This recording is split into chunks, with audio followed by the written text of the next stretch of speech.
नमस्कार। आप देख रहे हैं CMP न्यूज़ झारखंड और अभी हम मौजूद हैं कांके प्रखंड के ईंचापीड़ी पंचायत में।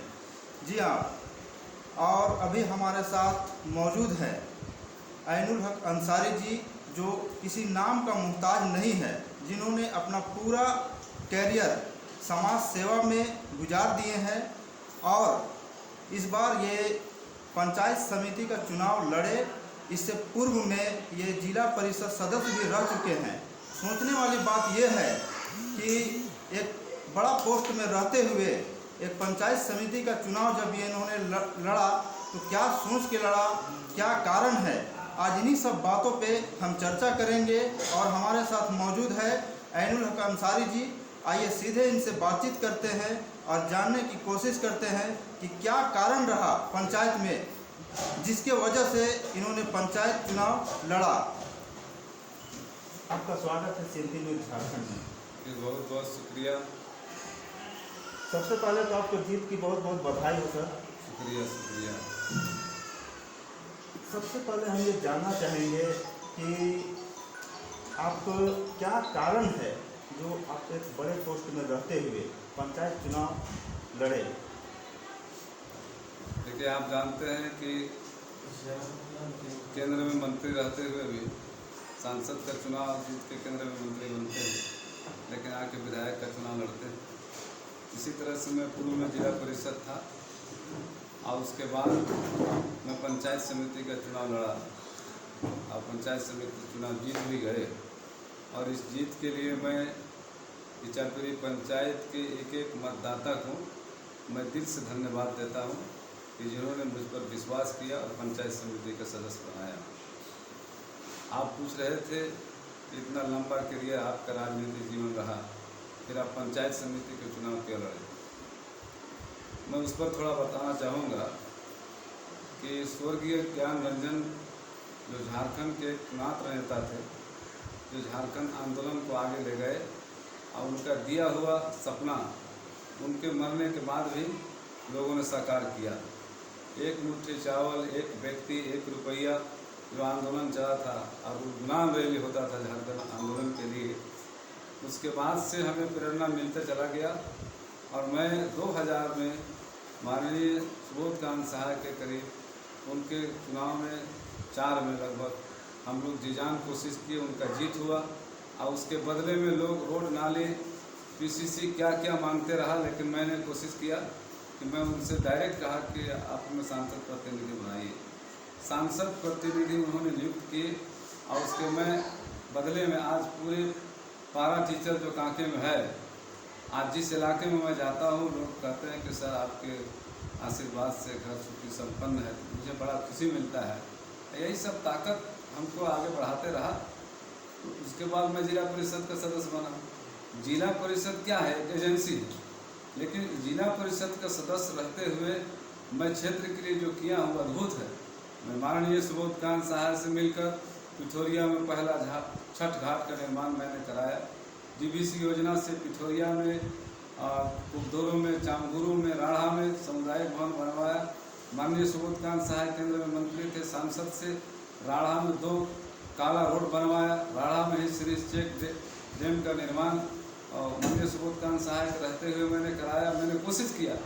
और उसके बाद प्रेम नगर में एक बड़ा इलाका जो हमारा रोड नहीं था, वहाँ हम लोगों ने कालाकरण कराया।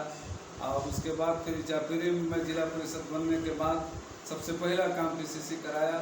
कई कब्रिस्तान, 4 दीवारी, शमशान घाट, ये सब करते रहे। और उसके बाद एक ताकत मिलते रहा लोगों का। और इससे बड़ी बात कि जो समाज के बीच में जो जब भी कभी इस तरह का संकोच आया दूसरे के साथ, मैं अपने जान को जोखिम में डालकर सभी जात धर्म के लोगों को मिला के चलने का काम किया हूँ। आप जानते हैं, आज बोलने से बात लंबी हो जाएगी। चंदवे में 2 समुदाय आमने सामने था, मैं बीच में था। उस समय केंद्र में मंत्री हमारे सुबोध कांत सहाय जी थे। मैंने कहा कि सर बहुत कम समय है, दोनों समुदाय आमने सामने हैं। बोला कुछ देर के लिए डटे रहो, मैं यहाँ से ठहरता हूँ। उसके बाद उस समय निहाल DSP हुआ करते थे, आए, वहाँ का मामला खत्म हुआ। काटनकुली में हुआ, रात दिन कैंप कर गए। पिठोरिया में जब हुआ तो पिठोरिया में जो हमारे बड़े गार्जियन BP केसरी अजीत केसरी, अरुण केसरी, सरीखे तमाम लोगों के घर में जाकर एक जगह बैठकर सारे लोगों को इस इलाके को जलने से बचाया जाए। फिर सबको जमा किए, सबको फूल माला पहना कर पूरा पिठौरिया में घूमे कि हम एक है, हम एक रहेंगे। होचर में हुआ, वहाँ हम लोगों ने बांटने का काम किया।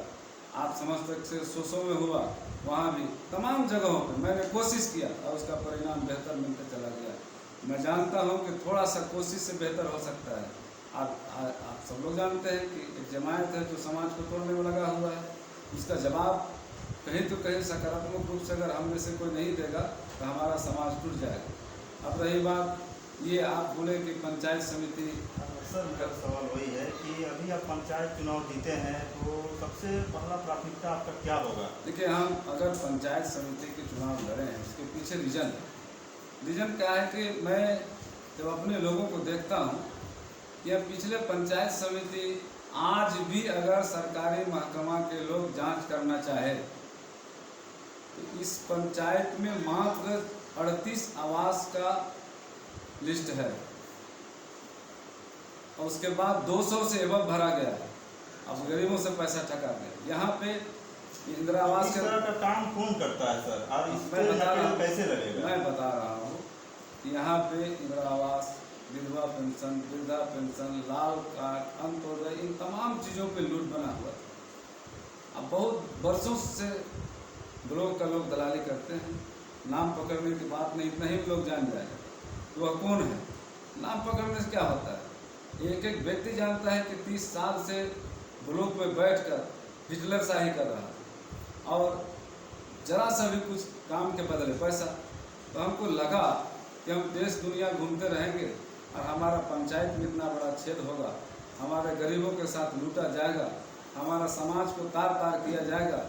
तो मैं इसलिए पंचायत चुनाव लड़ा कि कम से कम पंचायत चुनाव लड़कर यहाँ लोगों के दिलों में भय है कि बिना पैसा दिए कोई काम नहीं होता है, तो मैं उस भय को ख़त्म करूँगा और किसी को चौवन्नी नहीं लगेगा। और जो व्यक्ति इस तरह का दुकान खोल के बैठा था भ्रष्टाचार का, उस भ्रष्टाचार का दुकान को बंद करेंगे। इसलिए हम पंचायत समिति के चुनाव लड़े हैं। और रही बात पंचायत समिति का पद, ये पद कंप्लीट समाज के लोगों को मैंने समर्पित कर दिया। ये पद आपको है, आप इसको संभाल लीजिए। जो योजना बनाना है आप बनाइए, जो करना है आप करिए। हमारा पूरा फोकस है कि हमारा पंचायत का 6 गाँव है, बेड़ा टोली, ईचा पेड़, नया टोली, पीरू टोला, हेडटोन की, मांझे टोन की, इन तमाम जगहों से मिला के मैं एक विकास समिति का गठन कर दूंगा और समाज जो फैसला करेगा उस पर अइनुल हक अंसारी मोहर मारेगा। यह नहीं कि अइनुल हक अंसारी कुछ कहेगा वो होगा। समाज की बेहतरी के लिए समाज तय करेगा। तो आप चुनाव के दरमियान लगभग सभी वार्डों का आपने दौरा किया होगा, और उस बीच आपको क्या ऐसा लगा कि सबसे पहले अगर हमको जनता चुनाव जिताती है तो सबसे पहले हमको क्या काम करना चाहिए? इस बारे में क्या कहेंगे? सबसे बड़ी बात है कि जो सरकारी फंडिंग है वो जनता को मुबारक है, लेकिन जनता के बीच जो तालमेल का अभाव है, जो इंसानियत को जोड़ने का काम है, ये बड़ा कमी हमको आया। एक दूसरे के साथ कम्युनिकेशन नहीं है। तो सबसे पहले इंसानियत की जमानत को जोड़ेंगे और जो एक दूसरे के साथ कमोबेश जो तफरका है, जो दूरी है, अगर आप इसको जोड़ देते हैं, ये सबसे बड़ा विकास होगा।